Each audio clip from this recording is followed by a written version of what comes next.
저는 어린 시절에 마당이 있는 집을 참 좋아했습니다. 제가 어렸을 때, 아주 어렸을 때, 저희 외할머니 댁에 마당이 있었거든요. 그 집에 가면 늘 이모님께서 용돈을 주셔서 참 좋았습니다. 가면 맛있는 것도 먹고 그 마당에서 마음껏 뛰고 또한 물장난도 치고 그랬던 기억들이 있어요. 저에게 있어서 그 마당은 늘 기쁨의 마당이었습니다. 설교를 준비하면서 마음 가운데 그런 질문이 들었어요.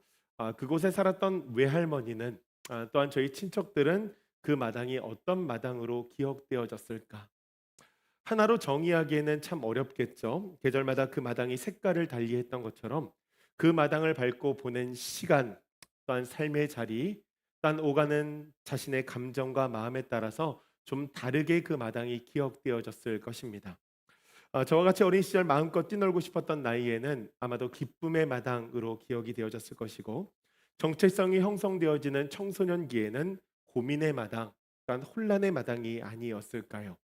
청년기에는 열정을 품고 꿈을 꾸었던 것처럼 도전의 마당이었을 것이고, 또한 그 도전이 실패로 되어지는 실패의 마당이었을 것입니다. 중년기에는 평화의 마당, 그리고 노년기에는 자녀를 기다리는 기다림의 마당이 아니었을까 싶어요.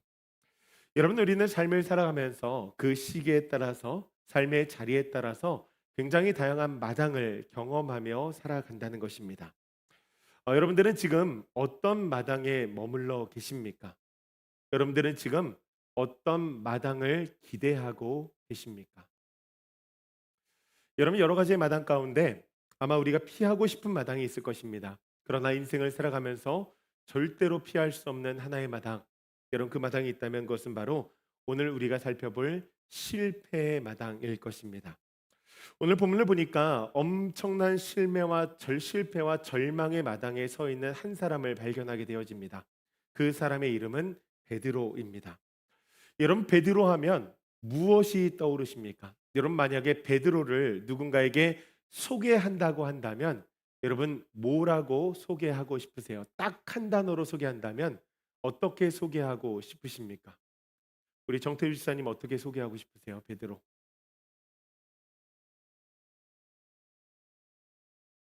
충성스러운 종. 맞아요. 충성스러운 제자로 충성스러운 종으로 소개하고 싶을 것입니다. 아마도 제 질문을 바라시는 우리 엄신의 권사님, 우리 권사님은 어떤 베드로를 소개하고 싶으십니까? 예수님의 제자, 예수님의 수제자로 소개하고 싶으실 것 같아요. 이분을 빼놓지 않을 수 없죠. 우리 권승남 집사님, 베드로를 누구라고 소개하고 싶으십니까?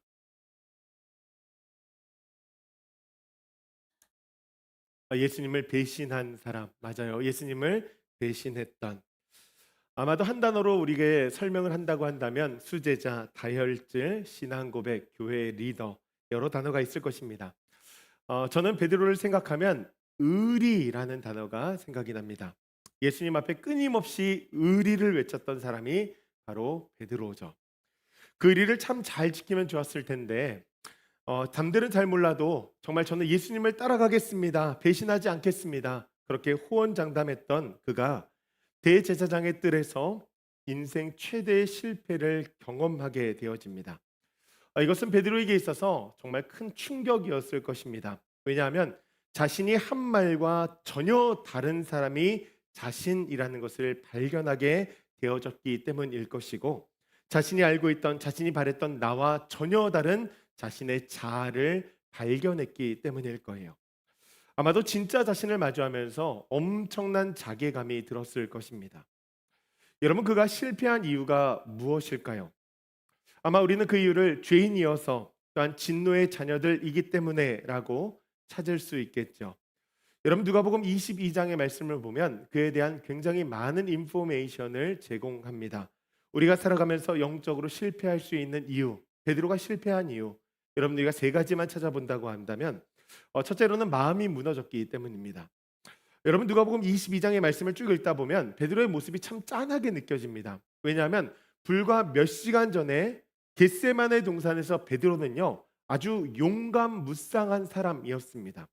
예수님을 잡기 위해서 칼을 들고 올 로마 군정들 그 앞에서 칼을 빼가지고서 대제사장의 종 말고의 귀를 쳤던 사람이 바로 베드로입니다. 베드로가요, 얼마나 기세등등했는지 모릅니다. 그랬던 그가 대제사장의 뜰에서는요, 칼은커녕 정말 아무런 권력도 없는 힘도 없는 한낱 여종의 날카로운 시선과 의심 어린 질문 앞에서 완전히 무너져 버렸다라고 하는 것입니다. 물론 베드로가 웅크리고 앉아 있었던 그 제사장의 뜰이요, 예수님에 대한 지독한 적대감과 살기로 가득 찬 곳이었기 때문에, 또한 예수님을 향한 신문과 폭력이 난무했기 때문에 그 상황 가운데 짓눌렸을 수도 있겠죠. 하지만 베드로의 진짜 실패의 원인은 밖이 아니라 내면에 있었다라고 하는 것입니다. 자진하여서 끌려가고 무기력하게 고산당하는 예수님의 그 모습을 보면서 완전히 자신의 마음이 무너져 버린 거예요. 고난의 죽음과 그 부활의 영광을 말씀해 주셨지만 자신이 마주한 그 차가운 현실 앞에서 그 믿음이 워킹하지 않았다라고 하는 것입니다. 상황의 공포라는 시험이 그의 마음을 완전히 무너뜨렸다는 거예요. 여러분, 우리도 삶을 살아가면서 다양한 상황을 마주하게 되어지지 않습니까? 내 뜻대로 상황이 풀려지지 않을 때, 내가 기도했던 그 기도가 응답되어지지 않을 때, 여러분 참 마음이 요동이 칩니다. 여러분, 사실 그 환경이 우리를 무너뜨리는 것 같은데 그렇지 않다는 거예요. 우리의 마음이 무너진다라고 하는 것이죠. 그래서 하나님께서 우리에게 뭐라고 말씀하시냐면 강하고 담대하라, 늘 이렇게 말씀해 주시는 거예요. 사랑하는 성도님들, 우리 모두가 굳건한 마음으로, 강하고 담대한 마음으로서 마음을 잘 지킬 수 있는 주의 백성들 되어지기를 간절히 소원합니다. 두 번째 실패의 원인은요, 기도를 가볍게 여겼기 때문입니다. 여러분, 베드로의 실패를 단순하게 그 장소에 국한해서 설명한다는 것은 충분하지 않은 설명이죠. 왜냐하면 오늘의 나는 과거의 산물이기 때문입니다. 예수님께서 우리에게 자연의 법칙을 이렇게 알려주셨잖아요. 무엇이든지 심는 대로 그대로 거두리라. 여러분, 농부가 밭에 씨를 뿌리면 그 종자에 따라서 열매를 거둡니다. 깻잎을 심으면 깻잎이 나고요, 고추를 심으면 고추가 열린다는 것이죠. 여러분, 우리의 삶도 그렇습니다. 오늘 우리의 삶은요, 과거의 모든 발걸음이 합쳐진 총합이라고 하는 거예요. 여러분, 예수님께서요, 늘 우리의 삶 가운데 강조하셨던 것이 있습니다. 그것은 무엇이냐면 기도 생활입니다. 기도의 중요성에 대해서 굉장히 강조하셨습니다. 홀로 기도하신 것뿐만 아니라 제자들을 훈련시키셨어요. 여러분, 그냥 훈련시키신 거 아니죠? 독립적인 산에 데리고 올라가서 함께 기도하셨습니다. 그리고 특별히 십자가를 지시기 전에는 제자들을 데리고 어디에 올리셨어요? 겟세마네 동산에 오르십니다. 그리고 그 자리에서 베드로에게 이렇게 말씀하셨습니다. 시험에 들지 않게 기도하라. 앞으로 있을 그 시험을 대비하라. 여러분, 그냥 기도하라는 것이 아니라 그 시험을 위해서 기도하라고 말씀하셨다는 것이죠. 특별한 목적을 위해서 기도하라고 말씀하셨어요. 베드로에게 시험이 닥칠 것을 아셨고 베드로가 기도함으로써 그것을 이겨내기를 간절히 원하셨다라고 하는 것이죠. 그런데 베드로가 그 자리에서 어떻게 했습니까? 잤어요. 피곤해서 잤어요. 여러분, 우리가 육신의 장막 가운데에서 삶을 살아간다는 것이 쉽지 않죠. 피곤하면 만사가 귀찮아지고 긴장이 풀리고 여러분 무장이 해제되어집니다. 영적으로도 여러분 동일합니다. 육신이 피곤하면 기도를 소홀히 하게 되어지고 영적인 무장 해제가 일어나게 되어진다는 거예요. 여러분, 이는 필히 우리의 삶을 실패의 마당으로 이끈다는 것이죠. 사랑하는 성도님들, 우리가 영육 간에 강건하기를 간절히 소원합니다. 그래서 예수님께서 우리에게 쉬지 말고 기도하라고 말씀하시잖아요. 기도를 온전하게 주님 앞에 올리라고 말씀해 주시는데 늘 하나님 앞에 기도하며 나아갈 수 있는 저희 모두가 되어지기를 간절히 소원합니다. 마지막으로 사단의 권세를 가볍게 여겼기 때문입니다. 여러분, 예수님께서 베드로에게 3번 부인할 것을 말씀하시면서 그에게 하신 말씀이 있어요. 그것이 무엇이냐면 누가복음 22장 31절의 말씀인데 이렇게 말씀하십니다. 시몬아, 시몬아, 보라, 사단이 너희를 밀가부르듯이 하려고 요구하였으나.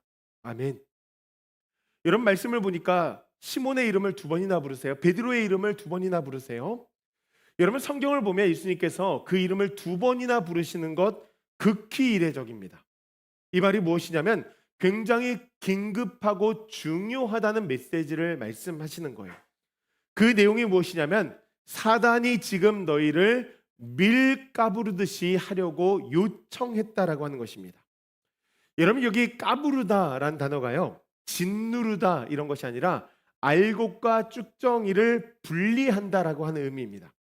너희의 믿음이 진짜인지 아닌지를 지금 사단이 분별하기 위해서 요청했다는 거예요.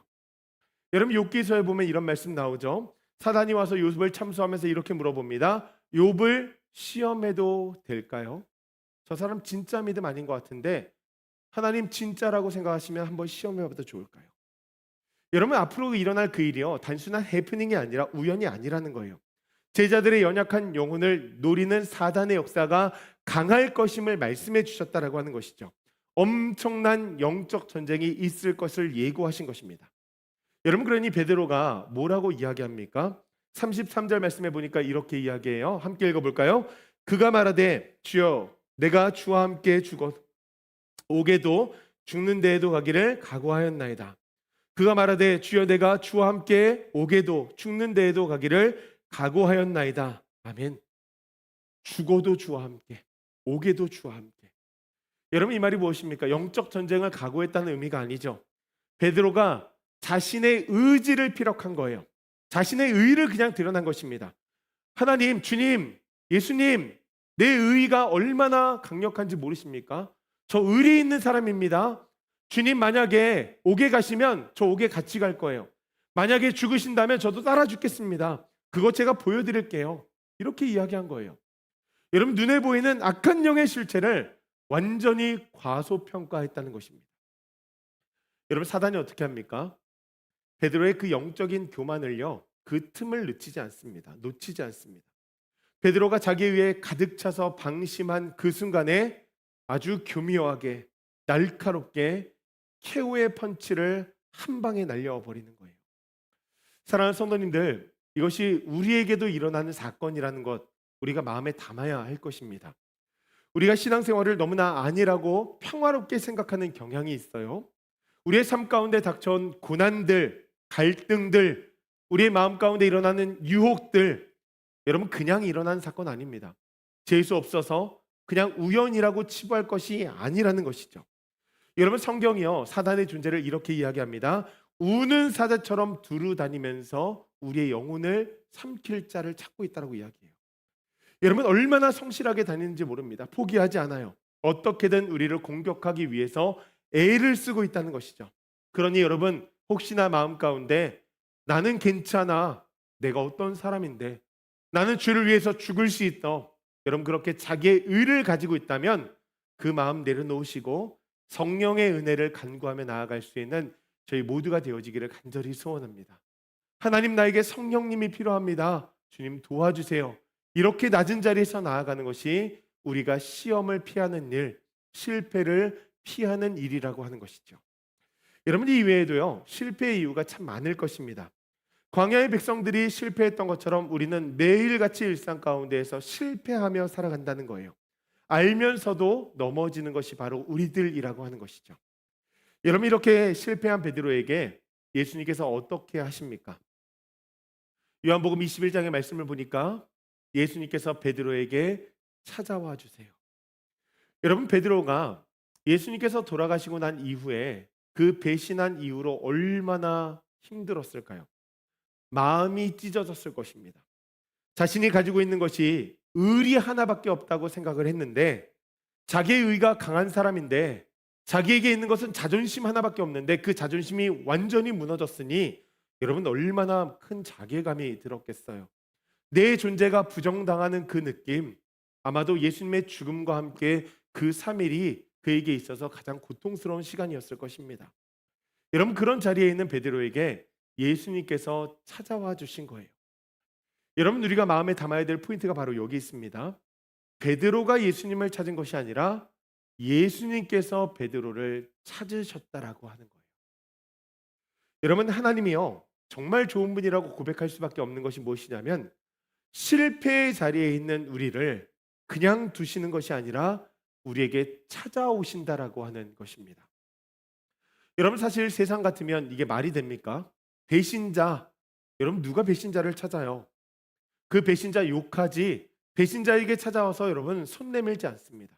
그런데 우리 주님은 실패자에게 찾아와서 손 내미시는 분이라는 거예요. 그냥 손만 내미시는 것이 아니죠. 그를 품으십니다.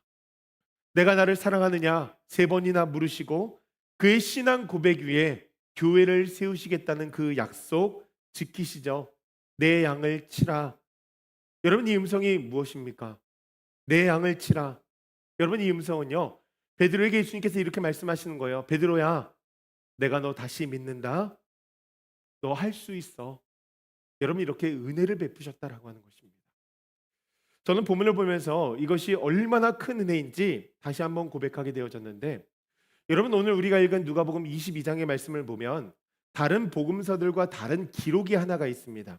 그것이 무엇이냐면 61절의 말씀인데요. 이렇게 기록이 되어져 있어요. 우리 한번 같이 읽어볼까요? 주께서 돌이켜 베드로를 보시니 베드로가 주의 말씀 곧 오늘 닭 울기 전에 내가 세 번 나를 부인하리라 하심이 생각나서 아멘. 어디냐면은 주께서 돌이켜 베드로를 보시니 라고 하는 말씀입니다. 여러분 예수님께서 보셨다라고 하는 것이 헬라어로 엠블레포라는 단어인데요. 그냥 우연하게 예수님께서 고개를 숙이고 있다가 들어서 마주친 것, 여러분 그것을 이야기하는 것이 아니라 베드로가 배신하고 있는 그 과정을 계속 관찰하고 계셨던 것을 나타내는 단어입니다. 베드로가 세 번을 배신하는 것, 한 번 배신하고 두 번 배신하고 세 번 배신하는 것, 자신의 고난과 고통을 당하면서도 그것을 지켜보고 계셨다라고 하는 거예요. 여러분들 만약에 내가 예수님이었다라고 한다면 여러분 어떻게 하시겠습니까? 내가 만약에 예수님이라고 한다면 나를 배신한 베드로 여러분 다시 품으실 수 있겠어요? 내 앞에서 한 번도 아니고 한 번, 두 번, 세 번 배신하고 그 자리 가운데 두려워도 내 앞에 나와서 죄송하다고 하는 것도 아니고 그렇게 도망쳐 버린 베드로 여러분 그 사람 사랑할 수 있겠습니까? 어떤 분들은 그러실 것 같아요. 과거가 청산돼야 됩니다. 잘못한 것이 있으면 시시비비 가려야죠. 저 사람에게 사과를 받아야지 그래야 다시 시작할 수 있을 것 같아요. 여러분 그러시지 않겠어요? 그런데 요한복음 21장의 말씀을 보면요. 예수님께서 베드로에게 가셔서 1절 단 한마디도 이에 대해서 말씀하지 않으십니다. 여러분 무엇이냐면 그냥 그의 연약함을 품으셨다는 거예요. 제가 결혼 생활하면서 이것이 잘 이해가 되었습니다. 예전에 아내랑 결혼했을 때 처음에 많이 싸웠습니다. 뭐 저도 마찬가지겠지만 잘못하는 것들이 얼마나 많아요. 그런데 제 아내가 잘못하는 것이 제 눈에 뭐 하나씩 하나씩 그냥 딱 보여지는 거예요. 그래서 아내를 고치려고 참 많이 애를 썼습니다. 목사님 아들과 장로님 딸이 교회를 바라보는 시선이 그렇게 다른지 처음 알았어요. 그러니 제 생각에 목사 아들 생각에 저희 엄마를 바라보면서 사모가 저렇게 하면 안 되는데 이때는 이렇게 해야 되는데 라고 하는 고정관념이 있었던 것이죠. 그러니 주일마다 집에 가면은 당신 여기 앉아봐. 오늘 이렇게 하면 안 되는 거였어. 이렇게 하면 안 되는 거였어. 라고 하면서 계속 이야기를 하는 거예요. 그러니까 또 싸움이 일어나는 것이죠. 하루는 그런 생각이 들어요. 내가 저 사람 사랑했고 사랑하기 위해서 결혼했는데 왜 이렇게 싸우면서 하나님께서 주신 가정을 지옥으로 만드나? 그러면서 제가 하나 깨달은 것이 있습니다. 그것이 무엇이냐면 제가 말을 한다고 해서 변할 사람이 아니더라고요. 그래서 제가 그 사람이 잘못한 것에 대해서 말을 하지 않기로 마음에 다짐을 했습니다. 물론 답답하죠. 사실 그게 잘못인지 아닌지도 몰라요. 제 관념이니까. 그런데 하루는 대화를 하다가 제가 하나 깨닫게 되어진 것이 있어요. 그것이 무엇이냐면 본인 스스로도 변하고 싶은데 변화되어지지 않는 부분이 있더라고요. 모르는 것이 아니라 잘 안 되는 거예요. 노력하는데도 잘 안 되는 것이죠. 여러분 이것이 제 아내만의 이야기는 아니겠죠? 저도 그렇습니다. 잘 알아요. 근데 잘 안 될 때가 참 많습니다. 여러분들도 그러실 것 같아요. 이웃을 사랑하라는 예수님의 말씀 잘 알아요. 용서하라는 말씀 잘 알아요. 그런데 잘 안 돼요. 여러분 그것이 무엇이냐면 죄의 습성이에요. 여러분 그 부분이 너무나 안타까워 보이더라고요. 여러분 베드로를 보시는 예수님의 마음이 그런 거예요. 안타까운 거예요. 그가 몰라서 그러는 것이 아니라 하고 싶었는데 마음이 무너져서 그렇게 하지 못하는 그 마음을 예수님께서 공감해 주시고 이해해 주신 것이죠. 여러분 제자들 가운데 가장 의리를 강조했던 사람 아닙니까? 죽음에도 함께 뛰어들 수 있다고 이야기한 사람인데 마음이 무너져서 두려워서 배신하긴 했지만 그 뒤에 밀려오는 자괴감을 감당하면서 살아가는 그 베드로의 모습을 예수님께서 긍휼히 여기셨다라고 하는 거예요. 불쌍히 여기시는 거예요. 아마도 우리 같으면은 베드로에게 찾아가서 여러분 이랬을지도 몰라요. 야, 너 여기 와서 앉아봐. 너 내가 말했지. 이름 2번 부르면서 너한테 얘기했잖아. 사단이가 얼마나 날뛰는지 내가 그 강력함 얘기했지. 그 권세 크다고 내가 분명히 말했지. 그런데 왜 말 안 들었어? 너 내가 그거 보면서 1번 배신하고 2번 배신하고 3번은 아닐 거라고 생각했는데 3번까지 배신하더라. 진짜 그때 내 마음 얼마나 무너진 줄 알았어? 어떻게 사과할 마음 있어? 사과하면 다시 한번 기회 줘보고. 여러분 우리 같으면 그러시지 않겠어요? 그런데 예수님께서요 눈이 딱 마주쳤는데 다시 만났을 때 과거의 기억이 정말 마치 못 본 사람인 것 마냥 베드로의 약점에 대해서 일절 언급하지 않으시고 정죄하지 않으시고 그를 고치려 들지도 않으시고 그냥 다시 품어주시는 거예요. 그냥 사랑해 주시는 거예요. 여러분 무엇이 은혜이냐면 이것이 은혜입니다. 그냥 있는 모습 그대로를 품어주시는 것. 여러분 그 은혜가 우리에게 계속 부어지고 있다는 사실 여러분 아십니까? 우리가 매일같이 삶을 살아가면서 마음으로 생각으로 말로 행동으로 짓는 죄가 얼마나 많은지 몰라요. 여러분 그럼에도 불구하고 우리가 주의 이름을 부르면서 하나님 부르며 나아갈 때 하나님께서 우리에게 어떻게 하세요? 우리가 잘못했던 거 파노라마처럼 이렇게 필름으로 쫙 우리에게 열거하지 않으세요? 그래 왔냐? 내 아들 왔냐? 내 딸 왔냐? 그냥 품어주신다는 거예요. 여러분 그러니 우리가 어떤 상황 가운데서도 예수 그리스도의 보혈을 의지하면서 주님 앞에 나아갈 수 있는 것이죠. 여러분 그것이 은혜라는 거예요. 여러분 그 은혜의 확증을 어떻게 해 주시냐면 사명으로 주시는 거예요. 내가 너 다시 믿는다라고 말씀해 주시는 것이죠. 여러분 그 은혜가 진짜라는 것을 그 사명의 자리를 통해서 우리에게 알려주시는 거예요. 여러분 우리에게 어떤 부담을 주시려고 사명을 주시는 것이 아닙니다. 내가 내 죄를 다시는 기억하지 않겠다. 그 은혜를 만끽하며 살아가라고 우리에게 말씀해 주시는 거예요. 여러분 그렇기 때문에 우리가 성경을 보면서 늘 어떻게 해요? 시각이 바뀌어야 돼요. 예수님께서 우리에게 예배의 짐을 주시고 기도의 짐을 주시고 사역의 짐을 주시는 것이 아니라 여러분 그 자리가 은혜를 만끽할 수 있는 자리라는 거예요. 하나님께서 우리를 향한 그 마음을 마음껏 부어주시는데 여러분 그것을 확인할 수 있는 자리라는 것이죠. 여러분 그렇다고 한다면 하나님께서 우리에게 그 은혜를 왜 주시는 걸까요? 도대체 왜 우리에게 그 은혜를 주시는 걸까요? 이사야 44장 1절 말씀에 이렇게 기록이 되어져 있습니다. 우리 한번 같이 읽어볼까요? 야곱아 너를 창조하신 여호와께서 지금 말씀하시느니라.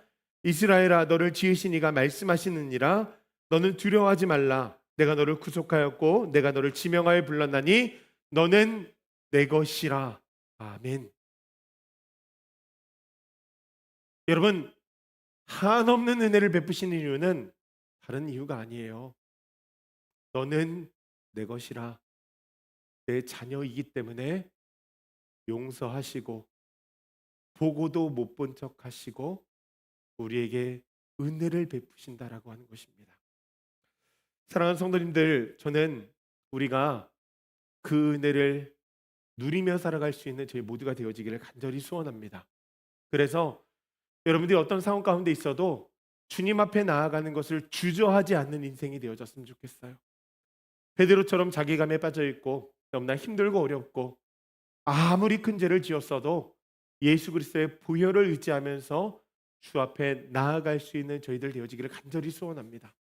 너는 내 것이라 말씀하여 주셨어요. 여러분 그 다음 절에 뭐라고 기록되어 있는지 아십니까? 물 가운데 지날 때에도 불 가운데 행할 때에도 너를 지켜주겠다라고 말씀하시는 거예요. 여러분 그 하나님께서 우리를 지켜주신다라고 하는 것이죠. 여러분 그 은혜를 알았다고 한다면 그 은혜를 누리는 것, 그 은혜를 누리는 것은요, 은혜의 전달자로서의 삶을 살아가는 것입니다. 여러분 우리가 가정 가운데, 교회 가운데, 우리가 살아가는 세상 가운데 참 관계의 문제 때문에 얼마나 힘들 때가 많습니까? 여러분 이때 어떻게 되냐면 봤어도 못 본 것처럼 그에게 은혜를 베푸는 거예요. 무엇인가 잘못한 것 같아요? 기억하지 않는 거예요. 하나님께서 우리에게 베풀어 주셨던 것처럼 우리도 그 은혜를 베풀면서 나아가기를 간절히 소원해요. 아마도 이렇게 말씀을 드리면 이런 질문하실지 몰라요. 그럼 제 마음은 어떻게 합니까? 여러분 그 마음 하나님께서 책임져 주십니다. 불 가운데 지날 때에도 물 가운데 지날 때에도 우리를 보호해 주신다고 말씀해 주셨는데 더 큰 은혜로 우리를 보호해 주신다라고 하는 것이죠. 여러분 그렇게 매 순간 은혜의 감격 가운데 살아갈 수 있는 우리 모두가 되어지기를 주님의 이름으로 간절히 축원합니다.